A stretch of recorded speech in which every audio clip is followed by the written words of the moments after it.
என்ன டிஃபன் என்ன இன்னைக்கு? என்னங்க தோசையும் தக்காளி சட்னி ரெடியா இருக்கு, நீங்க வந்தீங்கன்னா சாப்பிடலாம். தோசை தக்காளி சட்னிமா? இன்னைக்குமா? பல்லு விளக்கிட்டீங்களா? விளக்கிட்டேன். வாங்க வாங்க. ஏங்க சாப்பாடு ரெடி ஆச்சு, சாப்பிடுவாங்க.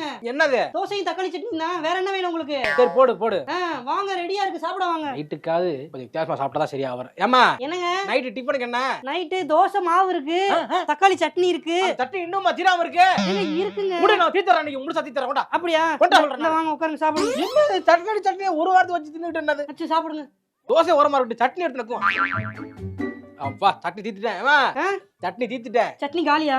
காலி. வேணுமா உங்களுக்கு சட்னி? வேணுமா? இல்ல வேணாம் வேணாம், நாளைக்காவது வேற சட்னி வை. என்னங்க நீங்க இந்த மாதிரி காலி பண்ணிடுவீங்க தெரிஞ்சதா நான் ஃப்ரிட்ஜ்ல கொஞ்சம் சட்னி எடுத்து வச்சிருக்கேன். நாளைக்கு காலையில தோசையும் சட்னி. எதுக்கு எதுக்கு அதே சட்னி வைக்கிற? வேற சட்னியா வந்து வை.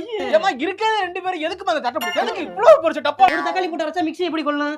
அதான் 4-5 போட்டு கொல்ற மாதிரி அரைச்சேன். அதான் நீ போட்டு போட்டு என்னைய கொண்டுகிட்டு இருக்க. உங்களுக்கு தக்காளி சட்னி வேணாமா? வேற சட்னி யாரம்மா? அப்ப கார தக்காளி சட்னி வைப்போமா?